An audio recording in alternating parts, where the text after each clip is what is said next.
잠언 3장 지혜를 얻은 자의 복이란 제목으로 공부하겠습니다. 잠언 3장은 세 부분으로 구성되어 있습니다. 첫째는 지혜의 근원이 되신 하나님을 떠나지 말라는 권면, 그 다음에 하나님의 지혜를 얻은 자들에게 주어지는 유익은 무엇인가, 그리고 마지막으로 지혜를 실천하며 살라는 권면으로 되어 있습니다. 1절에서 4절 같이 읽겠습니다. 내 아들아, 나의 법을 잊어버리지 말고 네 마음으로 나의 명령을 지키라. 그리하면 그것이 네가 장수하여 많은 해를 누리게 하며 평강을 더하게 하리라. 인자와 진리가 네게서 떠나지 말게 하고 그것을 내 목에 매며 내 마음판에 새기라. 그리하면 네가 하나님과 사람 앞에서 은총과 귀중히 여김을 받으리라. 그러니까 하나님의 그 말씀을 아버지를 통해 아들에게 전달되는 형식을 취하고 있습니다. 내 아들아, 나의 법을 잊어버리지 말고 내 마음으로 나의 명령을 지키라.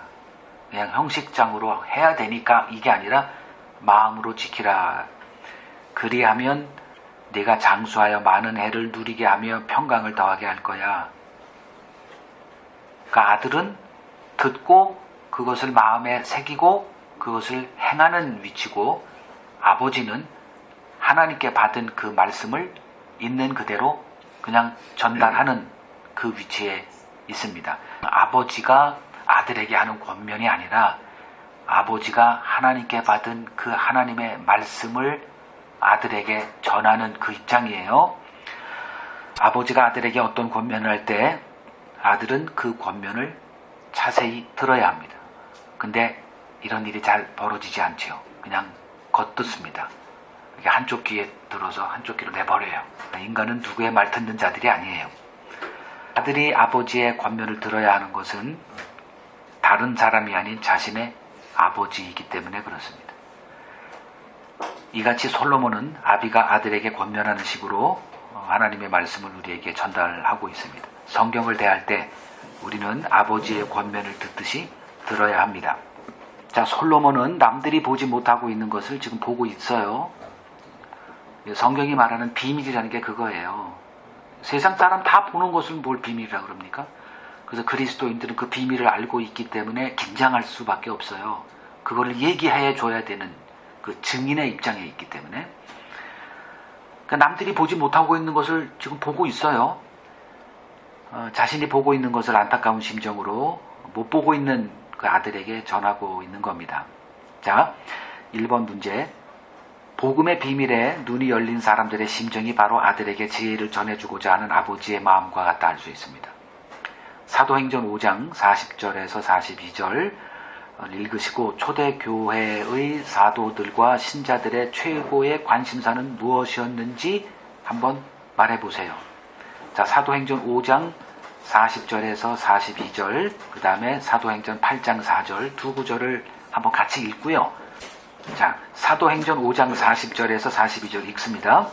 그들이 옳게 여겨 사도들을 불러들여 채찍질하며 예수의 이름으로 말하는 것을 금하고 놓으니 사도들은 그 이름을 위하여 능욕받는 일에 합당한 자로 여기심을 기뻐하면서 공회 앞을 떠나니라.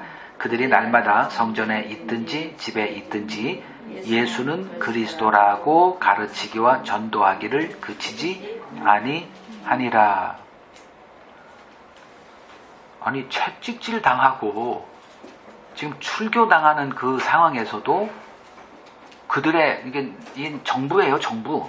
이 사람들이 그 정부, 국가가 금하는 것을 듣질 않고 성전에 있든지 집에 있든지 예수는 그리스도라 가르치고 전도하는 것을 중단하지 않았대요. 이게 초대교회 성도들의 모습입니다. 조금 더 가서 8장 4절, 사도행전 8장 4절, 사도행전 8장 4절 읽습니다. 그 흩어진 사람들이 두루 다니며 복음의 말씀을 전할세. 여기서 흩어진 사람들은 누구를 말하죠? 예수를 믿었기 때문에, 그것 때문에 유대교회에서 출교 조치를 당하고 그래서 흩어져요. 이렇게 도망치는 사람들이 두루 다니면서 뭐 했을까요? 아니 내가 지금 생명의 위협 때문에 이렇게 가정을 버리고 사업 버리고 그 고향을 떠나서 도망갔으면 뭐가 관심사예요? 나를 숨겨줄 사람들을 어떻게 만나든가 해서 일단 좀 안전을 지키는 게 나와야 되는데 그게 아니라 그 상황에서도 복음을 전하는 일에 참여했다. 자, 이 두 구절을 보면서 초대교회 신자들의 관심사는 무엇이었을까? 그들의 제1순위 관심사는 뭐였을까? 한번 얘기를 나눠보세요. 지금 우리 이 모임 가운데서도 이렇게 사는 사람도 있고 또 이것이 전혀 나하고 관계없이 그냥 내 삶을 그냥 살아가는 사람도 있죠. 자, 제사장들은 자신들의 공권력을 동원해서 복음 전도를 금지시켰습니다. 그러나 제자들은 그들의 지시를 아랑곳하지 않고 복음을 전하는 모습을 보이고 있습니다. 자신들에게 해가 임할 것이 명백한 상황임에도 이를 아랑곳하지 않고 주님의 뜻을 따라서 사는 모습을 보이고 있더라는 거죠. 그리스도인들이란 단순히 복음 지식을 소유한 자들이 아닙니다. 그리스도인들이란 단순히 복음 지식을 소유한 자들이 아니라 그 복음을 나누는 일을 최상의 가치로 삼고 그것을 자신의 삶에 드러내며 사는 자들입니다. 그러니까 복음을 증거하지 않는 자는 주님의 음성을 그냥 배우는 거지 듣는 건 아니에요. 그러니까 공부는 잘하잖아요. 우리가 한국만큼 교육 여기가 있는 게 어디 있어요. 근데 그것을 이렇게 삶에 이렇게 나타내는 사람이 있어요. 왜냐하면 복음이라는 것은 흘러가야지 담고만 있는 게 복음이 아니거든요. 그러니까 설교를 듣는 것과 주님의 음성 듣는 것은 같은 게 아니다라는 거 확실하게 알고 있어야 됩니다. 두 번째, 성령을 받게 되면 복음의 비밀에 눈이 열리게 되고 주변 사람들에게 복음을 전하는 사람으로 변화됩니다. 이때 사람들과의 관계에 무엇이 벌어지냐면 균열이 벌어져요. 이것이 복음의 눈이 열리게 된 사람들에게 벌어지는 자연적인 현상입니다. 자, 창세기 19장 14절을 읽으시고 천사의 계시를 듣게 된 후 롯과 사위들에게 어떤 일이 벌어졌는지 한번 토의해 보세요. 창세기 19장 14절 읽죠. 롯이 나가서 그 딸들과 결혼할 사위들에게 말하여 이르기를 여호와께서 이 성을 멸하실 터이니 너희는 일어나 이곳에서 떠나라 하되 그의 사위들은 농담으로 여겼더라. 아니, 장인이 하는 말을 농담으로 들을 사위가 어디 있겠어요? 아마 예전에는 이런 일이 한 번도 없었을 거예요. 그 관계가 돈독했을 거예요. 근데 무엇이 개입되니까 천사의 계시가 개입되고 이 땅이 오늘 멸망을 닫을 거야. 이게 딱 들어오고 이걸 입을 여는 순간에 말이 먹히질 않아요. 우리 장인이 이거 또라이였네. 농담이 바로 그거잖아요. 이거 정신 나가서 이런 사람하고 내가 결혼해서 살았나? 이렇게 된 거예요. 관계가 한순간에 깨어진 거죠. 복음이 하는 역할은 우리가 어디에 속한 자인지를 알려주는 그 기능으로 우리에게 와요. 내가 복음을 영접하는 순간 나는 어디에 속한 자가 됩니까? 하나님께 속한 자가 되고요. 복음을 거부하는 자는 어디에 속한 자라는 게 입증이 되는 거예요? 이 땅에 속한 자라는 거예요. 그 창세기 3장에 보면 여자의 후손과 뱀의 후손으로 딱 나눠집니다. 하나님의 이 언약 안에서. 그게 이제 복음으로 이제 오늘날은 우리는 복음으로 이렇게 와요. 그 복음이 드러나는 순간에 그리스도 안의 사람이냐 그리스도 밖의 사람이냐 이게 복음이 하는 일이에요. 이게 무서운 거예요. 그래서 내가 평화를 주러 온 것이 아니라 검을 주러. 검은 뭐예요? 분리적 분리. 아버지와 딸, 아버지와 아들, 남편과 아내 이런 것들을 인간관계가 다 무너지게 이 사람은 거기에 속한 자구나 이걸 알려주는 거예요. 이건 우리 눈으로 못 보니까 그걸 어떻게 합니까? 지금 장인 롯과 그 두 사위의 관계가 바로 이렇게 돼버린 거예요. 지금 이 천사가 얘기한 게 뭐예요? 오늘 이 소돔과 고모라가 하나님의 불심판을 받고 멸망할 거야. 이게 복음이잖아요. 복음이 말하는 게 뭐예요? 이 세상에서 나와서 하나님의 재앙에 참여하지 말라가 복음 아니에요. 예수를 믿는 건 이 세상에서 나와서 하나님의 진노가 임할 때 그 피난처가 되신 그리스도에게로 우리가 그 안에 방주 안에 들어가는 거, 이걸 얘기하는 거잖아요. 그러니까 복음이 선포될 때 이런 일이 벌어진다는 거예요. 이건 심각한 문제입니다. 내가 누구인지가 복음 때문에 드러나는 거예요. 여러분, 내가 어디에 속해 있는가? 이것은 복음으로만 되어진다.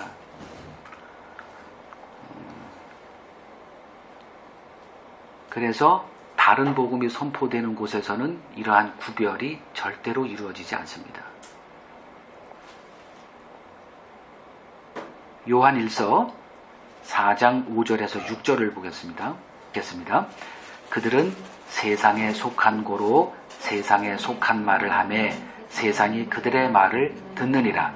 우리는 하나님께 속하였으니 하나님을 아는 자는 우리의 말을 듣고 하나님께 속하지 아니한 자는 우리의 말을 듣지 아니하나니 진리의 영, 미혹의 영을 이로써 안다. 여기서 안다 이 말은 분별한다 이제 그 소리죠. 그러니까 세상에 속한 자의 말이 있어요. 그리고 하늘에 속한 자의 말이 있습니다. 요한 1서 2장 19절 보겠습니다. 요한 1서 2장 19절 읽죠. 그들이 우리에게서 나갔으나 우리에게 속하지 아니하였나니 만일 우리에게 속하였더라면 우리와 함께 거하였으려니와 그들이 나간 것은 다 우리에게 속하지 아니함을 나타내려 함이니라. 자, 우리에게 속하고 안 속하고의 그 기준이 뭘까요? 우리하고 좀 성향이 달라. 이게 아니라 기준이 뭐예요? 복음이죠. 이 복음이 결국은 우리를 갈라놓더라. 그 얘기 지금 하고 있는 거예요. 그래서 교회는 인간의 정이 있잖아요. 이렇게 오랫동안 사귀다 보면 인간적인 정이 자연스럽게 생겨납니다. 교회는 인간의 의리로 만나는 곳이 돼서는 안 됩니다. 성격이, 이거는 품어야 되는 거예요, 우리가. 정말 성격이 다 오만 가지 그 다양한 성격들을 기질 때 다 여기 와 있어요. 나는 이걸 좋아하고 난 이걸 싫어하고 온갖 것 다 이렇게 교회로 불러 모으세요. 그거는 그리스도의 사랑을 증거하기 위한 그 도구로 교회를 모아놓은 거고, 교회는 내가 좋아하는 사람 없어요. 교회는 항상 품기 위해서 이렇게 하나님께서 모아놨기 때문에, 그러면 거기서 갈라진다. 이거는 뭘까? 복음 하나밖에 없다는 거예요. 그러니까 여러분들이 복음에 딱 서서 이 복음이 나의 모든 거다라고 하기 전까지는 항상 휘둘리게 돼 있어요. 아유, 저 사람이 없었으면 좋겠다. 결국은 이게 임계치가 넘어가면 그런 사람 있는 그런 아름다운 교회 또 추구합니다. 이렇게. 그게 다 육의 생각이에요. 복음이 있느냐 없느냐. 그리고 하나님께서 만나게 한 자들은 예수님의 제자들이 사랑스러워서 품었어요. 하나님이 내게 준 자들이기 때문에 품고 내 형제라 부르기를 부끄러워하지 않았고 그들을 위해서 생명을 내준 거죠. 이것이 교회라는 거예요. 복음으로 모든 것이 다 허용이 되어지는 곳을 교회다 이렇게 얘기합니다. 그러니까 복음의 눈이 열리지 않은 사람들하고는 항상 충돌이 벌어져요. 항상 충돌이 벌어져요. 왜냐하면 자기 기대를 갖고 오거든요. 우리는 복음으로 변화돼야지 내가 어떤 교회를 하면은 내가 이렇게 만들어 놓을 거야. 이런 생각이 얼마나 그 십자가의 원수라는 거. 이거를 우리가 분명히 인식하고 교회로 모여야 되는 거예요. 창세기 21장 9절에서 12절을 보세요. 사라가 본즉 아브라함의 아들 애굽 여인 하갈의 아들이 이삭을 놀리는지라. 그가 아브라함에게 이르되 이 여종과 그 아들을 내쫓으라. 이 종의 아들은 내 아들 이삭과 함께 기업을 얻지 못하리라 하므로 아브라함이 그의 아들로 말미암아 그 일이 매우 근심이 되었더니 하나님이 아브라함에게 이르시되 내 아이나 내 여종으로 말미암아 근심하지 말고 사라가 내게 이른 말을 다 들으라. 이삭에게서 나는 자라야 내 씨라 부를 것임이니라. 창세기 21장은 이제 하나님이 약속하신 대로 그 생리가 끊어진 그 사라의 몸에서 약속의 씨앗이 이렇게 이삭의 출생한 그거죠. 애를 키웠는데 먼저 14년 먼저 이렇게 태어나서 아브라함의 후계자로 이렇게 인정받고 있던 이스마엘이 이삭을 막 조롱하죠. 왜냐하면 뻔해요. 저것 때문에 내 앞길이 위태로워요. 자기는 이걸 서자죠, 서자. 그러니 적자인 이 이삭을 이거 어떻게든 간에 이게 장애물이에요. 뭐 당연히 이런 일이 벌어지죠. 이걸 본 그 사라가 용납 못하죠. 그러니까 인간적인 생각에 이 사라는 지금 내 아들을 조롱하는 사람 이거 다 원수예요. 그래서 남편한테 가서 쟤들 내쫓으세요. 그랬더니 이 아브라함이 근심하기 시작했다 그렇죠. 뭐 때문에? 하나님의 씨가 등장하니까. 이 씨가 누구를 상징하죠? 그리스도를 상징하잖아요. 평온했던 가정에서 그리스도가 들어오면 뭐가 나요? 전쟁이 벌어집니다. 이삭이 태어나지 않았으면 그냥 이스마엘 하면 돼요. 근데 하나님 볼 때는 이스마엘은 어떤 사람이에요? 12절에서 내쫓아야 될 대상에 불과해요. 아브라함이 14년 동안 길렀던 이 이스마엘 얼마나 이게 가슴이 아픈 일이 벌어진 거예요. 근데 하나님이 내쫓으래요. 왜? 이삭에게서 나는 자라야 내 씨라 될 거야. 하나님의 언약의 백성이 있거든요. 이것을 이제 우리가 배워나가는 거예요. 누가 하나님의 그 씨앗들이냐, 그리스도에게 속한 자들이냐, 이것을 우리가 지금 배워나가는 거죠. 자, 두 번째 구절 읽습니다. 5절에서 7절. 너는 마음을 다하여 여호와를 신뢰하고 내 명철을 의지하지 말라. 너는 범사에 그를 인정하라. 그리하면 내 길을 지도하시리라. 스스로 지혜롭게 여기지 말지어다. 여호와를 경외하며 악을 떠날지어다. 자, 솔로몬은 내 마음을 다하여 여호와를 신뢰하고 내 명철을 의지하지 말라고 말합니다. 그리고 스스로 지혜롭게 여기는 악을 그치라라고 권면합니다. 자, 이 세상이 하나님의 지혜를 거부하는 이유는 무엇일까요? 고린도전서 1장 19절부터 24절을 보죠. 기록된 바 내가 지혜 있는 자들의 지혜를 멸하고 총명한 자들의 총명을 패하리라 하였으니 지혜 있는 자가 어디 있느냐, 선비가 어디 있느냐, 이 세대의 변론가가 어디 있느냐. 하나님께서 이 세상의 지혜를 미련하게 하신 것이 아니냐. 하나님의 지혜에 있어서는 이 세상이 자기 지혜로 하나님을 알지 못하므로 하나님께서 전도에 미련한 것으로 믿는 자들을 구원하시기를 기뻐하셨도다. 유대인은 표적을 구하고 헬라인은 지혜를 찾으나 우리는 십자가에 못 박힌 그리스도를 전하니 유대인에게는 거리끼는 것이요 이방인에게는 미련한 것이로되 오직 부르심을 받은 자들에게는 유대인이나 헬라인이나 그리스도는 하나님의 능력이요 하나님의 지혜니라. 유대인들은 표적을 구하고, 근데 표적으로 오신 예수님은 거부했어요. 그들이 구했던 표적은 어떤 표적? 자기들의 삶을 현실의 불행에서 좋아지게 하는 그 표적을 구했던 거예요. 근데 예수님이 오셔서 하신 일은 우리들이 이 땅에서 낮은 마음을 갖도록 우리를 낮추시는 작업을 하세요. 이게 복이라 그런 거고요. 그래서 이스라엘의 역사, 하나님의 복 받았지만 현실에서는 하나님의 저주를 받은 자들로 항상 이스라엘 백성들이 이스라엘 그 역사에 구약 성경에 기록되어 있는 거예요. 예를 들면 바벨론으로 쫓겨간 자들이 복 받은 자라 이렇게 선지자들이 얘기를 해요. 포로로 끌려가지 않은 자들이 오히려 저주받은 자다 이렇게 얘기를 합니다. 근데 포로로 끌려갔던 사람들은 그 자기들의 현실의 삶에서 우리는 하나님께 저주받았구나. 선지자가 나타나서 아니야, 너희들은 복 받은 자들이야. 예수님도 마찬가지죠. 그러니까 헬라인은 지혜를 찾아요. 어떤 지혜를 찾았느냐? 다 실용적인 지혜를 찾습니다. 그래서 기독교는 실용적인 지혜를 말하면 안 돼요. 근데 오늘날 교회에 사람들이 몰려가는 거는 목사들이 실용적인 지혜를 얘기하기 때문에 그래요. 뭐 특강이니 수련회니 뭐 다 거기서 얘기 나오는 모든 것들이 다 목사들의 세상에서 배운 지혜예요. 거기 용어는 다 그리스도가 다 나오고 십자가가 나오고 하지만 그거 거들떠 보지 마세요. 다 세상 실용적인 것들에 확 매료돼가지고 뭐 코스카라든가 뭐 이런데 최고의 강사들을 불러서 뭐 하고 있지만 다 이 세상에 필요한 것들을 얘기하기 때문에 환호하는 거예요. 23절에 우리는 십자가에 못 박힌 그리스도를 전하니 유대인들에는 거리끼는 것이요. 거리끼는 것, 넘어지게 만드는 거예요. 신앙에서 떠나가게 만들어요. 또 이방인들에게는 십자가에 못 박힌 그리스도가 미련한 거죠. 그러니까 왜 하나님의 지혜를 이 세상이 이해하지 못하고 거부하느냐?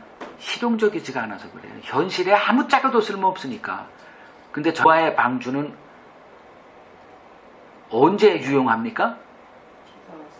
비가 왔을 때 딱 한 번 써먹고 폐기되는 거예요. 하나님의 진노가 드러나는 그 날에 유용한 게 무엇이더냐. 그거를 지금 얘기하고 있는 거죠. 그거를 지금 뭔가 좀 이렇게 유익된 거로 만들려고 하다 보니까 이제 왜곡된 다른 복음이 나오는 거고요.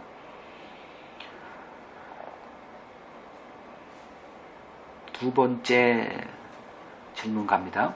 솔로몬이 아들에게 주고자 하는 지혜는 이 세상의 지혜가 아니라 하늘에 속한 지혜를 말합니다.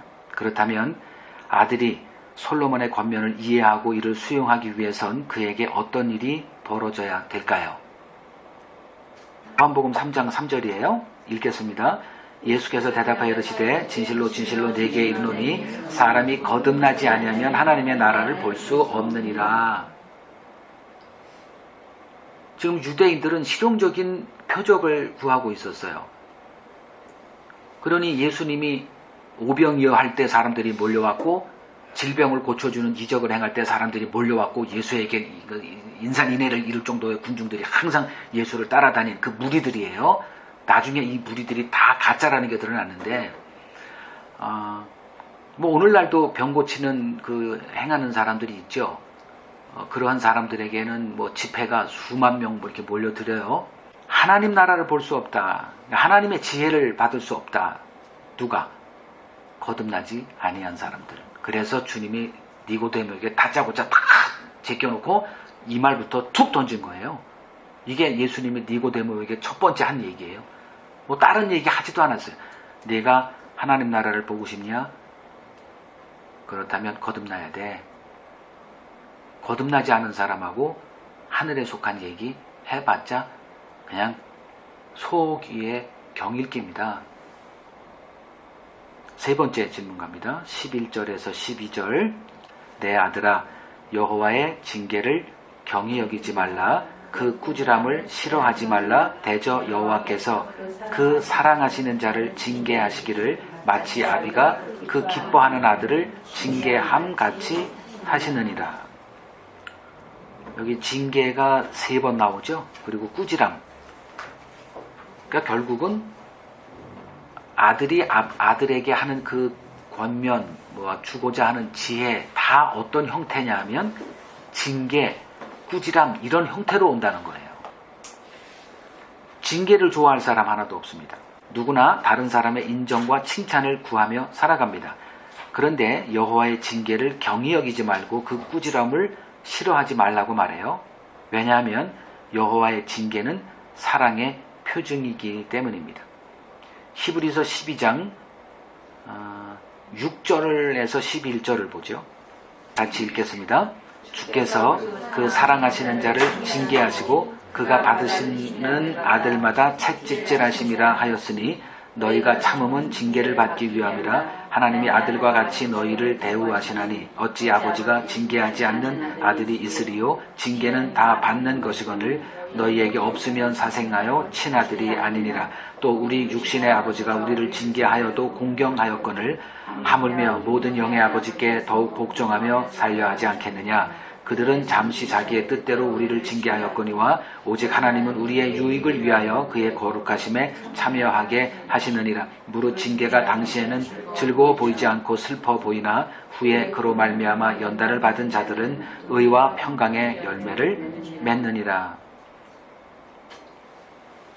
자, 하나님의 사랑은 어떤 형태로 우리에게 주어지더냐에 관한 구절이에요.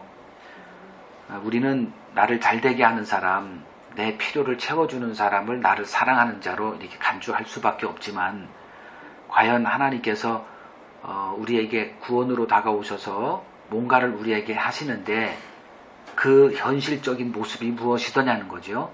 자, 여기서 징계, 채찍질 어떤 모습으로 나타난다는 거죠? 뭐 하나님이 뭐 큰 소리로 꾸짖는 것도 아니고 채찍질 진짜 몽둥이로 패는 거 아니에요. 그러면 이것이 현실에 어떻게 나타날까요? 그리스도인들에게. 그냥 고생이에요, 고생. 그러니까 우리가 원하는 것 하나님이 안 준다 그랬잖아요. 하나님의 징계 없이 그 좁은 길을 자기 스스로 걸어갈 사람은 한 명도 없습니다. 그래서 우리를 낮추는 작업 끊임없이 할 거예요. 주님 만나기 전까지 이 땅에서의 우리의 삶은 채찍질과 징계받는 거다. 이거를 우리가 명심을 해야 됩니다. 그 다음 구절이요. 사사기서 2장 1절에서 3절 읽어요. 여호와의 사자가 길갈에서부터 보김으로 올라와 말하되 내가 너희를 애굽에서 올라오게 하여 내가 너희의 조상들에게 맹세한 땅으로 들어가게 하였으며 또 내가 이르기를 내가 너희와 함께 한 언약을 영원히 어기지 아니하리니 너희는 이 땅의 주민과 언약을 맺지 말며 그들의 제단들을 헐라하였거늘 너희가 내 목소리를 듣지 아니하였으니 어찌하여 그리하였느냐. 그러므로 내가 또 말하기를 내가 그들을 너희 앞에서 쫓아내지 아니하리니 그들이 너희 옆구리에 가시가 될 것이며 그들의 신들이 너희에게 올무가 되리라 하였노라. 자, 하나님께서는 자기 백성이 이 땅에서 편안한 삶을 사는 것에 관심이 있어요, 없어요?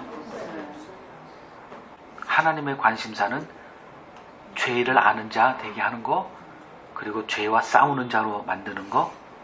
그래서 옆구리에 가시를 두고 맨날 걸려 넘어지게 하는 그 올무 옆에다 의도적으로 갖다 주시는 분이에요. 우리는 그거를 제거하기를 원하고 제거해 주세요. 우리 아들 직장에서 우리 아들을 괴롭히는 저 올무, 가시 제거해 주세요. 이렇게 기도하지만 하나님은 거꾸로 우리가 원하지 않는 것을 주시는 분이고 우리가 원하는 것은 철저히 차단하시는 분이고 그래서 하나님의 뜻을 이루시는 분이에요. 그 다음 봅니다. 13절에서 18절 같이 읽어요.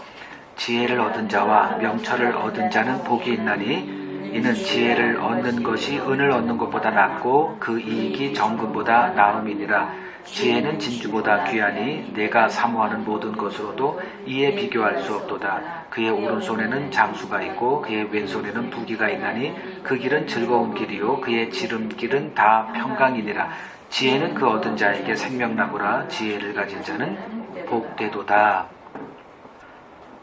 지혜와 명철을 얻은 자의 복에 대해서 언급합니다. 지혜를 얻는 것이 이 세상 모든 재물을 얻는 것보다 복된 일이다 라고 말해요. 지혜와 명철이란 무엇을 의미하길래 이 땅의 모든 재물을 얻는 것보다 복되다라고 말하고 있는 걸까요? 요 한 구절을 보죠. 에베소서 1장 8절에서 12절 읽습니다. 이는 그가 모든 지혜와 총명을 우리에게 넘치게 하사 그 뜻의 비밀을 우리에게 알리신 것이요 그의 기뻐하심을 따라 그리스도 안에서 때가 찬 경륜을 위하여 예정하신 것이니 하늘에 있는 것이나 땅에 있는 것이 다 그리스도 안에서 통일되게 하려 하심이라. 모든 일을 그의 뜻의 결정대로 일하시는 이의 계획을 따라 우리가 예정을 입어 그 안에서 기업이 되었으니 이는 우리가 그리스도 안에서 전부터 바라던 그의 영광의 찬송이 되게 하려 하심이라. 지금 여기서 말하는 지혜와 총명, 지금 아비가 아들에게 얘기하고 있는 그 지혜와 명철 같은 거예요. 그러면 지혜와 명철이 무엇이길래 이 땅의 모든 재물을 얻는 것보다 복되다고 했느냐. 이 땅의 모든 것을 다 얻어도 이 땅의 멸망과 함께 사라질 거라면 그건 썩은 것들입니다. 그래서 이 땅의 멸망에도 그것이 계속 지속되는 그 지혜와 명철이 뭐더냐? 그리스도 한 분밖에 없다는 거예요. 그것이 뭐냐? 지금 에베소 1장 8절에서 12절 그가 모든 지혜와 총명을 우리에게 넘치게 하사 뭘 알게 하고자 그 뜻의 비밀을 우리에게 알려주고자 우리에게 지혜와 총명을 줬다는 거죠. 그러면 그 뜻의 비밀이 뭐예요? 그리스도를 통해서 우리를 구원하시는 그 하나님의 일을 알게 하는데 꼭 필요한 지혜와 총명이라는 거죠. 자, 마지막 구절 읽습니다. 27절에서 35절 내 손이 선을 베풀 힘이 있거든 마땅히 받을 자에게 베풀기를 아끼지 말며 내게 있거든 이웃에게 이르기를 갔다가 다시 오라 내일 주겠노라 하지 말며 내 이웃이 내 곁에서 평안히 살거든 그를 해하려고 꾀하지 말며 사람이 네게 악을 행하지 아니하였거든 까닭 없이 더불어 다투지 말며 포악한 자를 부러워하지 말며 그의 어떤 행위도 따르지 말라. 대접 해역한 자는 여호와께서 미워하시나니 정직한 자에게는 그의 교통하심이 있으며 악인의 집에는 여호와의 저주가 있거니와 악인의 집에는 복이 있느니라. 진실로 그는 거만한 자를 비웃으시며 겸손한 자에게 은혜를 베푸시나니 지혜로운 자는 영광을 기업으로 받거니와 미련한 자의 영달함은 수치가 되느니라. 자, 요약하면 이웃에게 선을 행할 기회가 있을 때 나중으로 미루지 말고 이웃에게 악을 행하는 일을 그치라라고 말해요. 하나님은 악인을 미워하시고 저주하시며 의인을 복 주시고 은혜를 베푸신다 이렇게 말합니다. 그리고 지혜로운 자는 영광을 기업으로 받지만 미련한 자의 영달함은 수치가 된다 이렇게 말해요. 자, 첫 번째 질문입니다.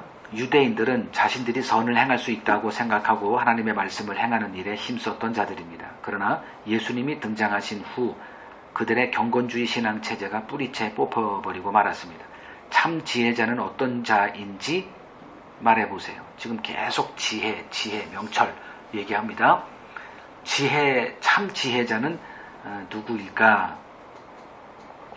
로마서 3장 12절을 봅니다. 다 치우쳐 함께 무익하게 되고 선을 행하는 자는 없나니 하나도 없다.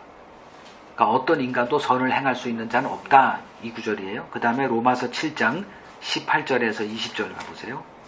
내 속, 곧 내 육신에 선한 것이 거하지 아니하는 줄을 아노니 원함은 내게 있으나 선을 행하는 것은 없노라. 내가 원하는 바 선은 행하지 아니하고 도리어 원하지 아니하는 바 악을 행하는도다. 만일 내가 원하지 아니하는 그것을 하면 이를 행하는 자는 내가 아니요 내 속에 거하는 죄니라. 자, 이것을 이제 종합해 보면 참 지혜자, 성경이 말하는 지혜자란 누구더냐? 인간에게서 선이 나올 수 없다는 것에 눈이 열린 사람. 그래서 하늘에서 이 지혜와 총명을 준다 이렇게 얘기한 거예요. 이걸 인정할 사람이 누가 있겠어요? 다 선을 행할 수 있다 생각하죠. 그리고 도덕적으로 뭐 자녀에게 위인전을 일으키고 그 도덕적인 삶을 권장하고 다 그렇게 하죠. 왜? 인간이 선을 행할 수 있다라고 생각하기 때문에 그래. 성악설을 주장하던 성선설을 주장하던 그건 아무 상관없어요.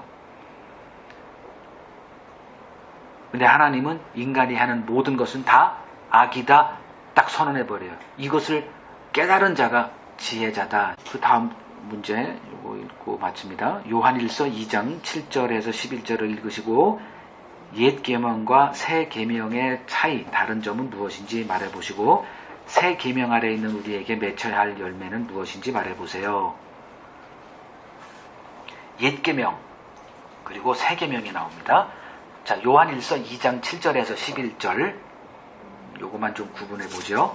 읽습니다. 사랑하는 자들아, 내가 새 계명을 너희에게 쓰는 것이 아니라 너희가 처음부터 가진 옛 계명이니 이 옛 계명은 너희가 들은 바 말씀이거니와 다시 내가 너희에게 새 계명을 쓰노니 그에게와 너희에게도 참된 것이라. 이는 어둠이 지나가고 참빛이 벌써 비침이니라. 빛 가운데 있다 하면서 그 형제를 미워하는 자는 지금까지 어둠에 있는 자요 그의 형제를 사랑하는 자는 빛 가운데 거하여 자기 속에 거리낌이 없으나 그의 형제를 미워하는 자는 어둠에 있고 또 어둠에 행하며 갈 곳을 알지 못하나니 이는 그 어둠이 그의 눈을 멀게 하였음이라.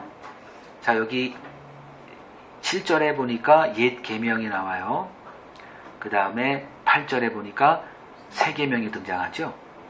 자, 내가 새 계명을 너에게 말하는 게 아니야. 이건 너희들이 이미 알고 있는 옛 계명에 불과해. 이렇게 얘기를 해요. 그래 놓고 다시 8절에 내가 너희에게 새 계명을 쓴대요. 뭐 이렇게 말이 복잡하죠? 새 계명을 너희에게 쓰는 게 아니라 요 계명이 뭐냐면 서로 사랑하라는 거예요. 근데 그게 옛 계명이라는 거예요. 왜? 옛 계명에도 이미 서로 사랑하라는 게 있었기 때문에. 근데 1절에 새 계명을 쓰노니 이는 어둠이 지나가고 뭐가 왔어요? 참 빛이 왔기 때문에 이때는 새 계명이라고 이렇게 얘기를 해요. 그러면 그 옛 계명이나 새 계명이나 내용은 서로 사랑하라는 똑같은 말이에요. 근데 옛 계명이 있고 새 계명이 있어. 옛 계명에서는 서로 사랑하라를 할 수 있어요, 없어요? 실패한 거죠. 거기서는 할 수 없다로 저주받아야 돼요.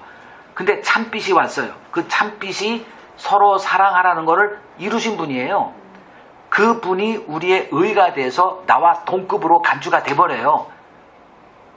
그래서 새 계명을 쓰노니 참빛이 벌써 비쳤다. 그래서 빛 가운데 너희들이 있지 않니? 이렇게 되는 거예요. 그 빛 가운데 있는데 너희가 형제를 사랑하지 않으면 너는 어둠이고 거짓말하는 거야. 이렇게. 즉 그리스도 안에 있는 자와 그리스도 밖에 있는 자. 그러니까 그리스도 밖에 있는 자들은 여기서 지금 율법 아래 있는 자들, 유대인들을 말해요. 아직 그리스도를 만난 적이 없는 사람. 이 사람들은 사랑하라 뭐 말은 해요. 그리고 정말 어떻게 하기도 하겠죠. 뭐 불쌍한 사람 구제도 하고 뭐 요렇게 하지만 주님의 그 수준에서는 다 불합격. 근데 이 참빛 안에서 주님이 우리에게 나타나셔서 그 모습을 보여줬어요. 그게 어디냐? 요한일서 4장 19절입니다. 요한일서 4장 19절. 우리가 사랑함은 그가 먼저 우리를 사랑하셨습니다. 그래서 우리란 누구? 그리스도의 그 사랑을 경험한 자. 그 참빛, 즉 복음을 아는 그리스도 안에 거하는 자들에게서 맺혀야 될 열매는 뭘까요? 주님이 우리에게 하신 게 뭐예요? 우리가 주님에게서 받은 사랑이 뭐죠? 죄인인데 우리를 용납하신 거예요. 그래서 여러분들이 하나님 앞에 보여줘야 될, 하나님이 우리에게서 기대하는 열매가 딱 하나가 있는 게 뭐냐면 서로 용납하는 겁니다. 아까 제가 살짝 언급했죠. 교회란 어떤 곳인가. 서로 용납하는 거예요. 이것이 없다? 그럼 그 사람은 그리스도를 안에 있는 게 아니에요. 그냥 예전에 자기가 알고 있는 내가 원하는 사람, 그 사람하고 같이 끼리끼리 만나고, 그리고 나이가 싫어하는 사람은 쳐다보지도 않고 계속 그 비움이 있고, 이런 거는 그리스도 안에 있는 자가 아니에요. 그 사랑을 경험하지 못한 거죠. 그러면 우리가 이제 어떤 일을 작업해야 되느냐. 빛 안에 거하는 작업을 한순간 놓치면 안 됩니다. 우리에게는 그런 능력이 없지만 우리가 그리스도 안에 거할 때 이 용납함, 이것이 나타난다는 거예요. 이게 하나님이 우리에게서 기대하는 그 열매라는 거죠. 주님의 사랑 안에서 우리가 그것을 이렇게 보여줄 수 있다는 거죠.